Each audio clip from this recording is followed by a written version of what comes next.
This is all I've wanted, to laugh freely. I stared at them. I would never allow someone to tear that smile away from their faces. Samantala, mas bagay ba itong black o itong blue? Tanong ko kay Drevon habang namimili kami ng damit. Anything? He boredly said. I just rolled my eyes on him. He doesn't have fashion sense. Actually, nandito kami sa mall. I need to buy a dress for the dinner later. At since ililibre daw ako ni Drevon ng salon, kailangan kong i-grab ang opportunity. Galing na kami sa salon at medyo pinakurl ang dulo ng buhok ko. Pinalagyan ko rin ito ng gray highlights. And our last stop ay mamili ng damit. I just chose the blue dress. Maiba naman dahil lagi na lang akong naka-black. Papasok na sana ako sa fitting room nang maramdaman ko na may nakatingin sa akin. Tumingin ako kay Drevon at nakitang nagbabasa lang siya ng magazine. I rolled my eyes and saw a man staring at me. Nagkatitigan kami sa mata nang maya-maya ay ngumisi ito na parang kilala niya ako. Ah! Naputol ang pagkikipagtitigan ko sa lalaki nang may marinig kaming isang nakakabinging sigaw mula sa fitting room. Nagkatinginan kami ni Drevon at agad na tumakbo papunta doon. Shit! Napamura ako nang makita ang isang babae na naliligo sa kanyang sariling dugo. Naramdaman ko ang paghawak ni Drevon sa bewang ko. Welcome back. Tila tumaas ang aking balahibo sa nabasa ko na nakasulat sa pader ng fitting room. Maliit lamang ito at isinulat gamit ang dugo. We need to go. Rinig ko na sabi ni Drevon. Agad akong tumingin sa lalaki na nakita ko kanina at nakitang wala na siya sa kinatatayuan niya. This isn't for me, right? Maya-maya pa ay hinatak na ako paalis ni Drevon sa lugar na iyon at binayaran ang damit na nabili namin. Nakabalik na kami sa kotse at ni isa ay walang gustong magsalita. Hindi ko alam kung nakita rin niya ang nakasulat pero malakas ang kutob ko na nagdududa rin siya. What are you thinking? Tanong ni Drevon habang nagmamaneho ng kotse. Siguro naman hindi para sa akin ang mensahe na iyon, di ba? Tanong ko. Kahit anong pilit ko na alisin ang bagay na iyon sa utak ko ay hindi ko magawa. Paano kung para sa akin yun? Paano kung para kay Drevon yun? Sam. No, I would never let anyone harm you. Napatingin ako kay Drevon at ngumiti. I shouldn't be feeling this way. But I think my heart skipped a bit on what he just said. He's looking at me with seriousness and I felt my cheeks burning. I gulped and avoided his gaze. Natahimik na ang sasakyan matapos ang sinabi niya. I just don't know what to feel right now. I'm scared. I'm scared that any moment someone would take away all the happiness I'm feeling right now. I'm scared that my peaceful life would turn in chaos again. I'm afraid that someone would sacrifice again for me. I'm afraid I might lose everything I have right now. Ayoko nang bumalik pa sa dati. Sa kabilang banda, huminga ako ng malalim habang pinagmamasdan ang mansyon na tinuring kong tahanan sa loob ng halos 15 taon. Nandito na kami at tila wala na akong kawala at pagpipilian kundi harapin ang nakaraang ayaw ko nang balikan. Pero hindi pala talaga pwede nakalimutan na lamang ang lahat. Darating pa rin pala ang araw na kailangan kong harapin ang lahat. Don't worry, I'm always here.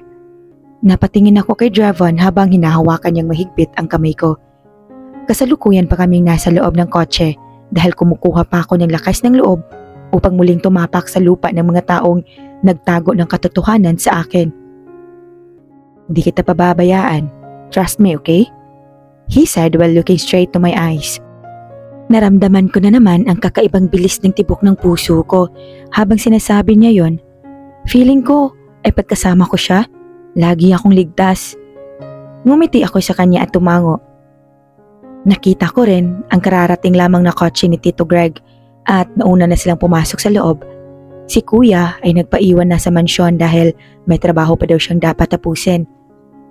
Binitawan ni Drevon ang kamay kong nanlalamig at lumabas sa kotse. Umikot siya at pinagbuksan niya ako ng pinto. Let's go, he said while offering his hands. Ngumiti ako at tinanggap ang kanyang kamay at bumaba sa kotse. Ikinawit ko ang aking kamay sa braso niya, sabay kaming naglakad patungo sa loob ng mansyon ng Knight. I can feel my heart racing as we walk into a familiar house that was once became my comfort zone. I could still remember clearly how I served this mafia. And I could still remember how I walked blankly here while drenched with water and blood. I felt all the memories rushing back as we continued to walk inside the mansion. I can see how the nightmen look at me with disgust as I was once a traitor to their mafia. Welcome, Mr. Rockford and Miss Natalia. This way, please. Sumalubong sa amin si Damon upang igiya kami kung saan nagaganap ang salo-salo. I can see he's really getting old. He look at me like I haven't committed any crime to them. He's really professional. Tumambad sa amin ni Drembon ang mga taong nag-uusap habang nakaupo sa iisang lamesa. I felt my body stiffen when I saw them. Please, be seated. Rinig ko na sabi ni Maximo. Tila mas tumanda na rin ang kanyang itsura, pero hindi mo yun mahahalata dahil hindi naman ganun kalaki ang pagbabago. Ramdam na ramdam ko ang mabilis na pagtibok ng puso ko sa hindi ko alam na kadahilanan. Lahat sila ay nakatitig sa amin na tila ba isa kami sa star of the night na kanilang hinihintay. Hindi ko alam ang gagawin ko. Nakikita ko si Vanessa nakatabi si Spade. Samantalang katabi ni Spade ang ama ni Vanessa. At sa tapat ng ama ni Vanessa nakaupo si Tito Greg. Si Maximo naman ay nasa dulo ng lamesa. Pakiramdam ko ay nagtangis ang aking panga nang makita ko ang mukha ng taong pumatay sa aking magulang. Naramdaman ko ang paghatak sa akin ni Drevon paupo sa bakanting silya. Katapat ko ngayon si Vanessa, habang katapat naman ni Drevon si Spade. Iniwas ko ang tingin ko sa kanila dahil tila hindi ko makayanan na umupo sa isang lamesa kasama ang mga taong pumatay sa mga magulang ko at sa nagtraidor sa buhay ko. Rinig ko ang pagbabalik sa usapan ng tatlong matanda tungkol sa business. I'm glad to hear that Spade and Vanessa are getting married soon. Napatingin kaming lahat kay Spade at Vanessa dahil sa sinabi ni Tito Greg. I'm also glad that we're finally getting married, Tito. Masayang sabi ni Vanessa kaya't natawa na lamang ang mga tatlong matanda. Spade just maintained his poker face as if he don't give a fuck to anything. I'm really happy dahil sa wakas ay makikita ko rin ang kasal ng aking anak. I know Spade will take care of her. Naramdaman ko ang pagkuyom ng kamao ko sa sinabi ng ama ni Vanessa. Kung sana ay hindi niya pinatay ang aking magulang, ay sana masaya rin ang aking ama na makita akong ikasal. Ramdam ko ang sakit sa puso ko sa mga naririnig ko. Hindi ko alam kung dahil ba kay Spade o dahil sa ama ni Vanessa o marahil ay parehas. Naramdaman ko ang mainit na kamay na humawak sa nakakuyom kong kamao. Tumingin ako kay Drevon at nginitian niya ako na tila sinasabing ayos lang ang lahat. What can you say, Spade? Aren't you excited? Ilang linggo na lang ay ikakasal na kayo. Tanong ni Tito Greg. Yup, I can't wait to marry Vanessa too. He said and gave them a smile. Told ya, Dad, Spade really loves me. Ani ni Vanessa habang tumatawa at ikinawit pa ang kamay sa braso ni Spade. Drevon just smiled at them. Ramdam ko ang pagsikip ng puso ko sa mga naririnig at nakikita ko. They are really getting married. Nagulat ako nang biglang pinagsiklop ni Drevon ang mga kamay namin. Kanina ay hawak niya lang ito, ngunit ngayon ay holding hands na kami. Nagtataka akong napatingin sa kanya ngunit sinagot niya lamang ako ng ngiti. Hinayaan ko na lamang ito habang dinadama kung gaano ako katanga para muling umasa kay Spade. Nagsalubong ang mga mata namin ni Spade at naalala ko lamang ang halikan na hindi ko alam kung totoo ba o panaginip lang. Marahil ay panaginip lang dahil mukhang desidido siyang pakasalan ng babaeng katabi niya. Napatingin ako kay Vanessa. Mukhang hindi na siya bitchy dahil hindi na siya nagsusungit at tila iniiwasan rin niya ang magtagpo ang aming mga mata. Sa sobrang saya niya, bigla niyang nasagi ang baso na may lamang wine at papunta sa direksyon ko ang pagkakatumba kaya agad kong naitaas ang kamay ko upang pigilan sana itong matumba. Ngunit bago ko pa iyon mahawakan ay nahawakan naman niya agad iyon. Kaso lamang ay naitaas ko na ang kamay ko. Hindi lamang ang kamay ko, kung hindi ang kamay namin ni Dravon na naka-holding hands. Tam! Natahimik ang lahat ng nasa lamesa habang nakatingin sa baso na muntik ng matumba. Hanggang sa unti-unting dumapo ang kanilang mata sa kamay namin ni Dravon na magkahawak. Tila natauhan ako sa nangyari at agad na binitiwan ang kamay ni Dravon. Gregory, hindi mo man lang naikwento sa amin na may babae na palang yung anak. Pabirong sabi ni Maximo at tila biglang napunta sa amin ang spotlight. Hindi ko alam ang tungkol sa bagay na ito. Marahil ay dapat si Dravon ang magkwento sa atin, hindi ba? Sagot ni Tito Greg habang nakangiti. Mukhang hindi naman siya nagagalit at tila naaaliw pa siya sa nakikita niya. Right, Dravon? What's the status between you and Natalia? Napatingin silang lahat kay Dravon sa tanong ni Vanessa. Siguro ay nagkamali ako sa pagsabi na hindi na siya bitchy dahil mukhang ngayon pa lang siya magsisimula. Actually, I like her. Tila nasamid ako sa sarili kong laway sa sinabi ni Dravon. Bulat akong napatingin sa kanya.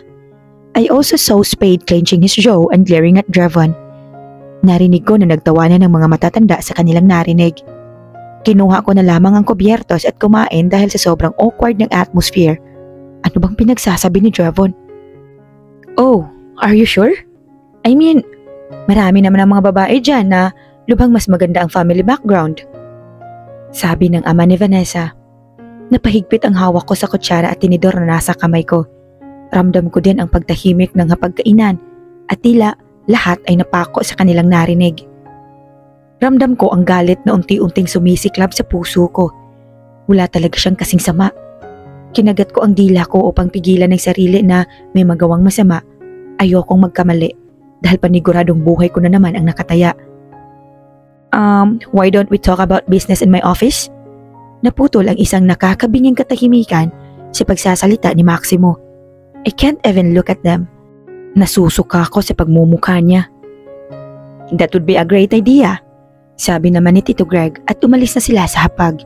Naiwan kaming apat nila Spade at Vanessa at kapwa walang nagsasalita. I shouldn't have come back.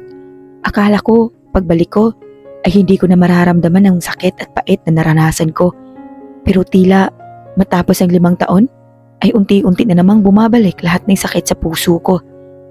Noong una, akala ko pag bumalik ako, ay hindi ko na siya mahal. At iba na ang nararamdaman ko para sa kanya. Pero hindi, nandito pa rin pala lahat ng nararamdaman ko para sa kanya. Mahal na mahal ko pa rin siya. At aaminin kong nasasaktan ako na tila wala sa kanya ang pagpapakasal kay Vanessa. Mahal na ba niya si Vanessa? Kung ganun, ay bakit niya ako hinalikan? Tam! Sa loob ng 5 taon, ay maraming maaaring magbago sa nararamdaman ng isang tao. Siguro nga, ay panaginip lamang na hinalikan niya ako. Nasasaktan rin ako na ang taong pumatay sa aking magulang ay tila masaya sa kanilang buhay. She doesn't even look guilty at all. Long time no see, Natalia. Napatingin ako kay Vanessa nang magsalita siya. She's smiling at me and I can't read if she's faking it or not. Yeah, it's been 5 years. I answered while maintaining my composure. If only she knew how much I want to slap her or even kill her right now because of all the pain I'm feeling because of her and her father. I want to invite you personally to our wedding, sabi niya. I just looked at her coldly and smirked. We're not even close. Why are you inviting me? I asked her. Saglit siyang nabigla sa sinabi ko at kalaunan ay ngumiti siya sa akin. Oh, you're right, she said while laughing. Then she looked at Spade. Babe, why don't you invite her to our wedding? Kung maaari lamang nasaksakin ng tinidor ang mata niya, ay siguro kanina ko pa nagawa. I look at Spade and he's just staring at me. Please, attend our wedding. Naramdaman ko na parang may isang matalim na bagay ang sumaksak sa puso ko. He's pleading me? I stared at him for a moment, wishing that he'll take back every word he said, but he didn't. We'll check our schedules for that. Dravon answered for me instead.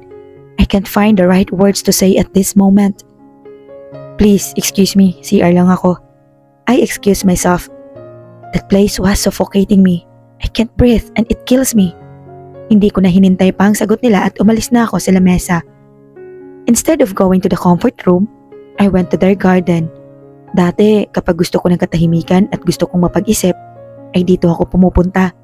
This place is so relaxing dahil madalang lang ang mga tao na nagpupunta rito. I look above and close my eyes. I inhaled deeply, wishing that I can exhale all the pain and anger in my life. I smiled bitterly when I felt a warm tear flowing across my cheek. I'm always here for you, Natalia. I froze when I felt a warm arms wrapping me from the back. I can also felt his warm and menthy breath close to my ears that sent shivers to my spine. Inalis niya ang pagkakayakap sa akin at hinarap niya ako sa kanya. Dravon, I whispered when I saw him. You don't deserve all the shits they're giving you. You don't deserve the pain and sadness. You deserve the best. You deserve every good thing in this world. I smiled at him while my tears continued to flow. Thank you for always being here for me. I told him sincerely.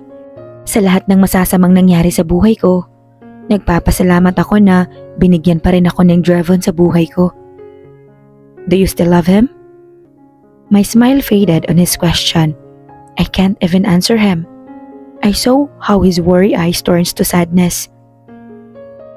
Natalia, napatingin ulit ako sa kanya nang tawagin niya ang pangalan ko. I know this is not the right place to tell this, but I love you, Natalia. I felt frozen in his sudden confession. I looked intently at his eyes, trying to analyze what he just said. Are you saying that out of pity? I asked him. He saw every painful moments of my life. Maybe he's just being pitiful of my situation. No, I really love you. I love you since the day we met in the many forest. I gulped on what he said. Tila tumigil lahat ng luha sa aking mata at napalitan ng lahat ng galit na nararamdaman ko ng takot at pagkalito. I can feel my heart racing because of his seriousness. I really hate seeing you cry. I hate seeing you in danger. I hate to see you hurting. As long as you're with me, you're safe. I'll make you happy. I'll make you forget every shits you've been through. Sincerity was all over his face and I can't find the right words to tell him. I saw his eyes turn red and it looks like he's about to cry. He's being dramatic. Kung hindi lang ito seryosong bagay, ay marahil kanina ko pa siya pinagtatawanan. Please give me a chance. But you don't have to answer now. I'll wait. I just kept on staring at him and I can feel my tears starting to fall again. I just nodded at him and he smiled at me. Naputol ang pagtititigan namin nang mag-ring ang cellphone ko. I'll wait for you inside. Paalam ni Dravon at pumasok na siya sa loob. I picked up my phone and inhaled deeply. I saw an unknown number calling me. I answered the call and waited for someone to talk. Your brother is really handsome. Tila nanlamig ang katawan ko sa narinig ko mula sa kabilang linya. Tinig ito ng isang lalaki at hindi ko alam kung sino iyon. I maintained my composure, trying to remove all negative thoughts in my mind. Who the hell are you? I asked him. We saw each other at the mall earlier, isn't it? So, do you like my welcome gift? Tila mas lalo pang kumalabog ang tibok ng puso ko sa narinig ko. Welcome gift? Is he talking about the dead body in the fitting room? I don't have time for your shits, crazy ass motherfucker. I cursed at him, but all I heard was laughter from the other line.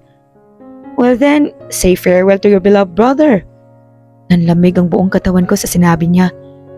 No, he's just a lunatic trying to mess with me. Don't you fucking dare touch my brother. I threatened him.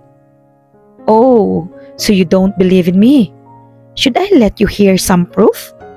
Napatigil siya ng ilang sandali at nagsalitang muli. Speak. I'm not sure if he's talking to me or not. Ngunit wala akong narinig na salita sa kabilang linya. Let him speak to her sister. Tila mas lalo pang lumakas ang tibok ng puso ko habang nakikinig pero tahimik lamang sa kabilang linya. I silently wished that I won't have to hear anything. You're crazy. I'm hanging. Ah, shit, fuck. Tila nanigas ako sa kinatatayuan ko nang marinig ang isang sigaw mula sa taong pinakaiingatan ko. Naramdaman ko ang panginginig ng kamay ko nang marinig ang susunod na sinabi nito. Don't listen to them, Natalia. Tila nang hina ako nang makumpirma na si kuya nga ito. Kuya? I shouted, but then the call has ended. I received a text message after the call. Batangas Port,